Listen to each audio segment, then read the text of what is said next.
This one's for all you W-2 earners who want to quit your job in the next 12 months. You're working on building up your side hustle of wholesaling real estate to earn your first 100K. Today, we're going to talk about what types of rundown houses can make you a $10,000 finder's fee. My name's David Lecko, and I created a process that's helped people close 10,000 real estate deals in all 50 states called DealMachine. Wholesaling is a strategy for you to make big checks by finding rundown properties, getting them under contract, and then passing them off to an investor who has money that can pay you a finder's fee. So you can make a lot of money without putting any of your own money up and at risk. So when I started investing, I was actually trying to get a rental property, not wholesaling. And as a wholesaler, you'll end up selling your property to people like I was. So listen to how I was thinking, and you'll see clearly how to find houses that will make you a $10,000 fee. My boss at the time had 5 rental properties, and I said, "Why do you have these rentals?" I'm the kind of guy who's sacrificing the first 5 years of his 20s, just saving as much as 50% of my salary at the time. And I was putting all of it into my Roth IRA, and I didn't have any girlfriends. I did not have many friends. I didn't have a lot of trips that was going on. I had 3 roommates to minimize my living expenses, and I drove a Honda Accord with peeling paint. Retiring by 40 was a huge goal of mine, and I knew that time was on my side, and I needed to make sacrifices now. And my boss was actually ahead of me about 10 years, but he also had a goal of retiring by 40. So I valued a lot of what he said. He said, "Did you notice that your stocks, the value can go up and down like quite a bit?" And I had, of course. And he said, well, his rentals, being in the Midwest, they don't really fluctuate in prices like they do on the coasts and in these really expensive markets. They kind of always just tick up like a bond. But the very most important aspect was, as long as you buy them right and you manage them well, they'll actually throw off, $500 to $500 a month, in cash flow. And that is what would give him the ability to structure a goal to retire by the age of 40. So I changed my strategy immediately, because the more I thought about it that night, I'm like, wow, it just makes so much more sense. Let's say I may have a $5 million in my, retirement account, which seemed like impossible, but that might be what it would take to retire, to truly retire. What if the stock market takes a huge hit? Then what am I going to do? But if I always had cash flowing rentals, I could map it out and say, okay, I need about 15 rental properties. That's actually a very attainable number, it seems like. So I needed a house to cash flow. I went home and I looked on Zillow. I looked at everything for sale. And I knew this Midwest market was a great market for cash flowing properties because he just told me. But everything I was looking at that was listed for sale by an agent wasn't going to cash flow. What I did was I checked on Zillow, say it was for sale for like $250,000. It says what the estimated mortgage payment is right there. And all you have to do is add in the taxes and insurance, which is a little checkbox. If that's not available on Zillow, you can just Google mortgage calculator, and it will build in the taxes and insurance into the mortgage payments. You can figure out what that would be. Then I use a website called Rentometer, where you plug in the zip code, the bedrooms, and the bathrooms, and they get all their information from professional rental property platforms. Not important, but like Appfolio, for example, that's used by people that have over 50 rental properties, and it actually says what they rented for, and that's what feeds in Rentometer, those types of platforms. So it'll give you a rent estimate, and I'd plug in the same house. The mortgage would always be more than the rent estimate. So there was no dice. None of these houses were going to cash flow. And I spent a whole 2 evenings then just scratching my head and feeling pretty discouraged. But I'm pretty solution oriented. I don't give up very easily. And I asked the guy again, how'd you find these houses that cash flow? And he told me that he bought his properties in 2009 after the 2008 crisis, when things were at a great price, and it would be difficult to find deals like his now, which kind of deflated the balloon, any air that was left in it. But I still found a little bit more info, and I found a real estate meetup online, which I attended, and people there were doing deals actively. So I listened to their advice when they said, I need to look off market, and I need to look for rundown houses and ask 100 of them if they'd like to sell their house. They told me this was called driving for dollars. So 2 months in, I've written down 40 properties, typically after work, but before the sun goes down. And I see one 2 months in that's being worked on that I know is on my list. So I frantically pull over, flip through my list. And of course, I see the address there. I rush home and I look up who owned the property, which you can do for free on your county website. And I see that it was bought in the last, couple of weeks. And the price was for a lower price than I would have offered. So I knew this could have been an amazing first deal for me. And so I just ended up keeping at it. And I ended up finding a property, and he called the number on the postcard that I sent him, which said, "I'm interested in purchasing your house at this address. I can close quickly and with cash. If you're interested, call or text me and have a great day." So he called me, and I think I was in my apartment on a Saturday afternoon, and he said he'd like to get an offer on his house, like kind of real slow and calm. And I told him I could meet at 6:00. So I went over there, and this is exactly what the house looked like. It had a blue tarp on the roof that was nailed in place. So instead of putting new shingles on, instead of just letting the house leak, they permanently installed a blue tarp, which lasts for probably a little while, but not nearly as long as a shingles. And this thing was like tattered up, and there was water damage in the ceiling. There was another weird thing about the house too, is it was like much smaller than the rest of the homes.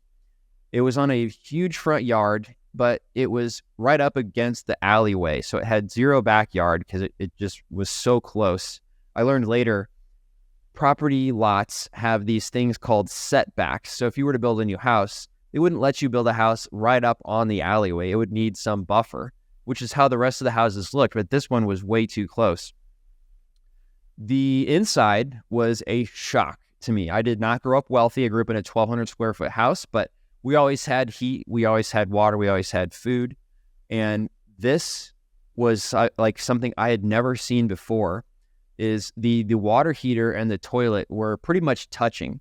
So if you were going to sit down on it, like you couldn't spread your legs. Like it was crammed in this small space that had like a slanty, roof. So it just didn't seem like this was like a bathroom like I'd ever seen before. And I found out later, that wasn't to code. And that was just like an add-on that didn't even have a foundation. Yet there was plumbing running to it. And then that also led me to notice that the bathtub was dripping and it had a little trickle going. It was winter time and it was fairly cold out. And I said, "Hey, did you know your bathtub's running?" And he said in a slow, calm voice, like he needed that to keep running so that the pipes wouldn't freeze. I've literally never thought about this in my whole life at this point. So I'm like, whoa, eyes wide open right away. So he asked me what I would offer on the house, and I didn't have any idea because I've never done this before. So I told him, "Hey, I'm going to go give you an offer in 24 hours. I just need to go look at these pictures I just took, and I'll get back with you. I'll call you." So I pulled up Zillow. There's a tab to look at houses that recently sold. And houses around that street, they ended up selling for like $100,000. And I saw this thing that if you need to redo the entire house, it may cost like $50 per square feet for like a rental grade property.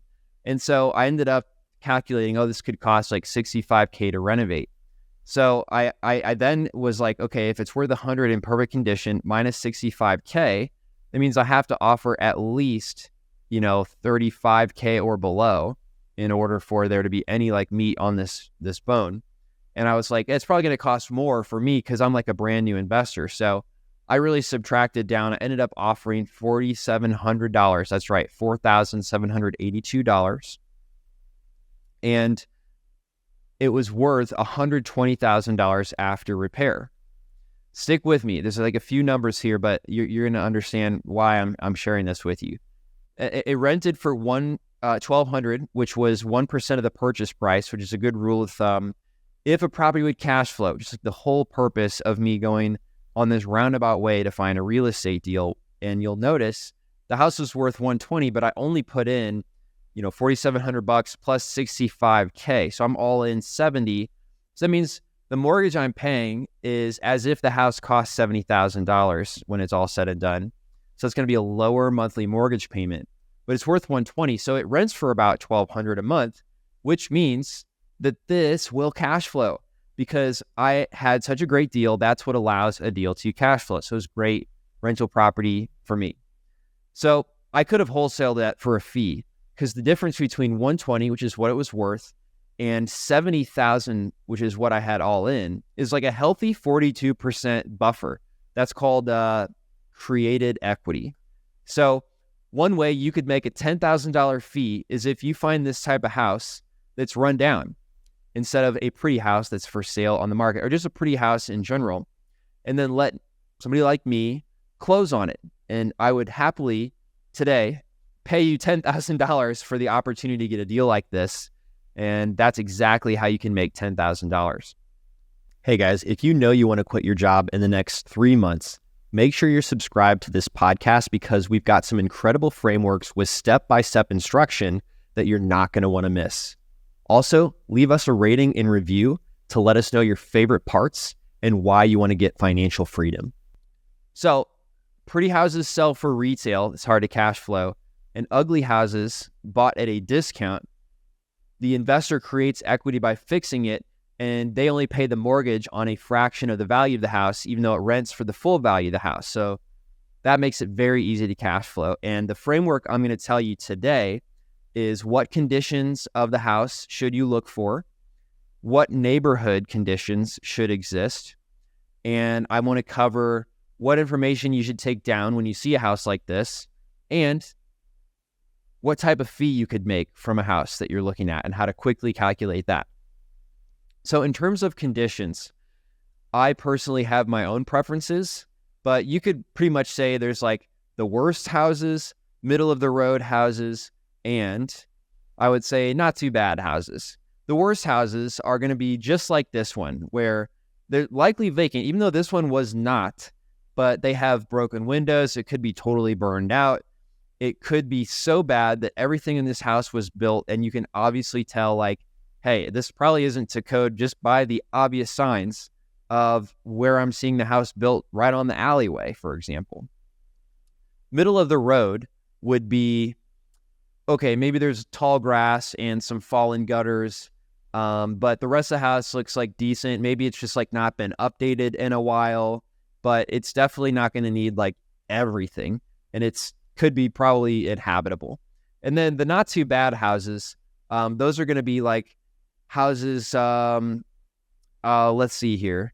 It could be like uncut grass, but like broken blinds, but like not anything too detrimental. So there are investors out there that will buy some of these conditions or all of them. So it doesn't really matter when you're just looking for the houses. Here's a full list of common things that you might look for. A for sale by owner sign, tall grass, stuffed mailbox, window AC units. This one is not obvious, so I wanted to explain this one. A lot of houses that have been updated, they actually have central air conditioning. So if you see window AC unit, especially one that's maybe like sagging down or like a little discolored, dirty, or rusty, like you could tell the rest of the house probably needs a lot of love and care as well. Handicap ramp.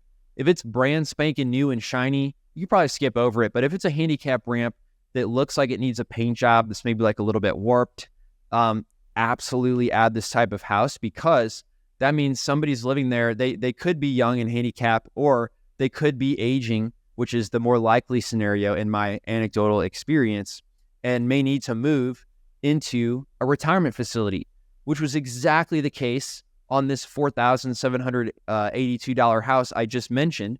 Is he was aging, he had surgery, so he could no longer cut the grass. And it'd been a long time since he kept up with the maintenance, so he was moving into a care facility, so he just needed to get rid of this house. If you live in a climate where there's snow and you don't see any tire tracks, that's another symbol you should add that house, because somebody's not there. People own homes. That's what's normal. People live in homes. That's what's normal. So if there's snow and nobody's gone in or out, it means there's probably not anyone there.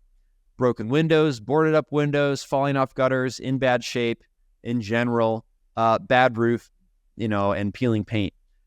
Think about the neighborhood you're in. If the entire neighborhood is like burned out, terrible houses, then that kind of sets the standard. You want to, you'd add all of this.